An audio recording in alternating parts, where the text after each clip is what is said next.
Hey guys, and welcome to another episode of Crane's Comics. Today we will be reviewing Thor number 3, or female Thor number 3, whichever you prefer, and Spider-Woman number 2. So let's get into the review. So I read Thor number 3. It's very hard for me to stick with this series.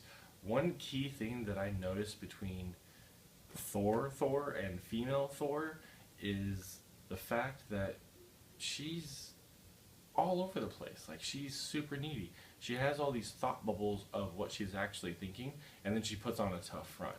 And to me, that's kind of that a Thor character, male, female, would be gun-ho, just stomping through the Asgardish place or the Frost Giant place and kicking butt and taking names. And she doesn't do that. I mean, she does.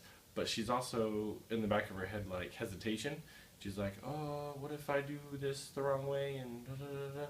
So, yeah, this is a good book, I guess. Now, to get into the review of the book, this is a good book. But this picked up where the other book left where she was, where this island that she's on, and she's trying to fight these frost giants, is starting to collapse.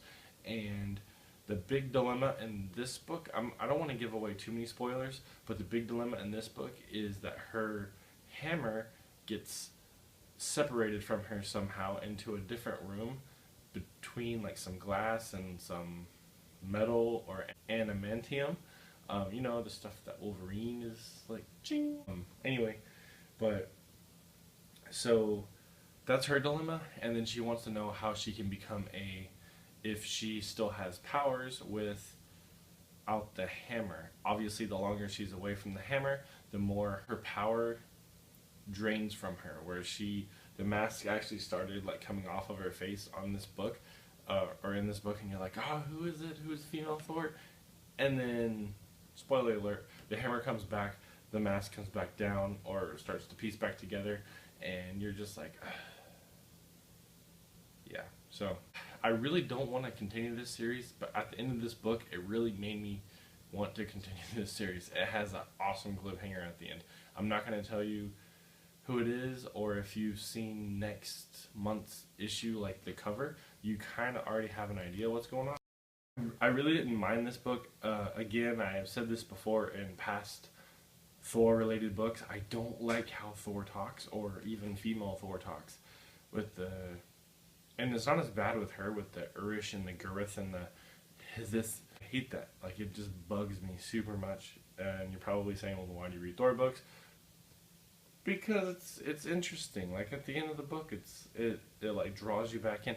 So that's where this book has me. It draws me back in, and it makes me want to read the next book. So I won't tell you what happens at the very end, but this book, personally, I'll give 3.5 stars. Next book, I'm hoping it's much better. So there's that, and I hope you like my review of Thor number 3. Let's jump back into this next one, Spider-Woman, Spider-Verse. Now, this is still part of the Spider-Verse series, which if you read any part of, you're going to be super lost and very confused. No matter where you start, whether you start from the beginning or you start from the middle, you're going to be lost and confused. So I think that's kind of a gimmick anytime, or the writers can jump in at any time and just be like, let's make this happen. And they make it happen, and people are like, what the heck is going on? They're like, well, it's Spider-Verse. It makes sense. So I think that's their whole logic behind this series.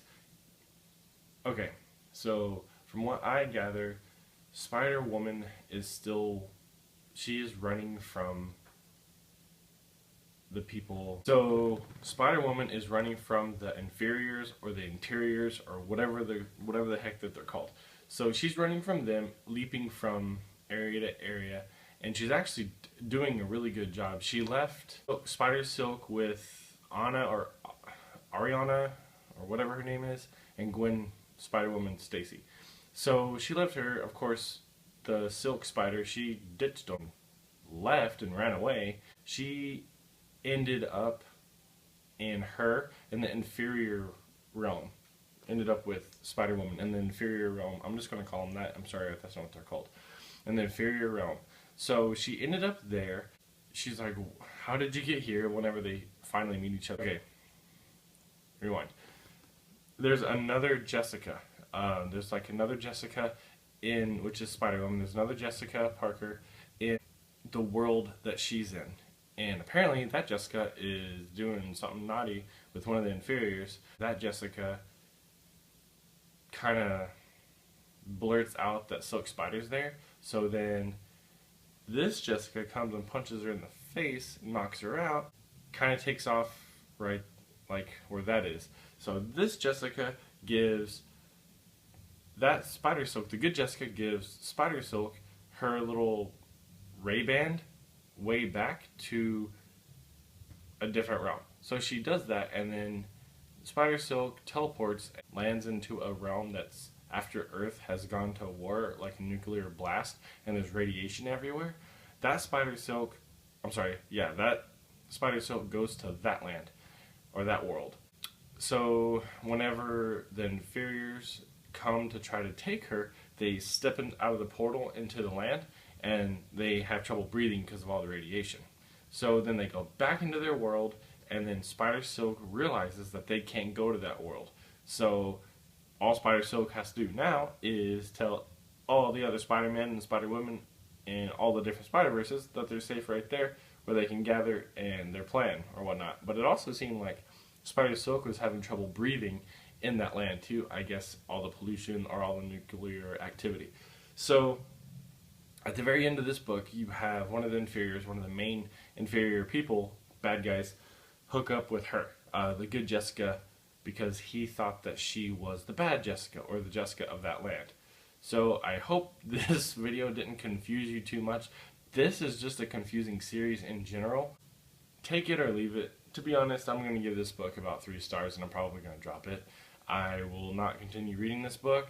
I wasn't going to continue reading Thor, but the ending of that book was much better than anticipated, and I kind of want to see how that plays out. So I will drop this book. I won't drop Thor. If you guys have any other books that you want me to check out or to do a review on, just drop the name of the book in the comment section below. I'll be more than happy to help you out. I do also want to apologize to everyone who watched my video yesterday. I put a link right up here, and I kept saying tweet me, and you can click here to tweet me, and you couldn't. So I do apologize. I'm still kind of figuring out this whole YouTube thing. I did put my Twitter description down below, so if you want to look me up on Twitter and then tweet me that hashtag Crane Comics or Crane's Comics for a chance to win that Ant-Man, you can do it by the link down in the bottom. So I do apologize. This link was not working yesterday, but this link does. So hey guys, if you like what you see, subscribe to my channel. I'm happy to keep doing this, reviews on books. And like I said, if there's a book that you're interested in, definitely, please, comment below. Let me know what books you're interested in, what books you want to be interested in. Trust me, I got a lot of time to kill. So, thanks for watching, guys.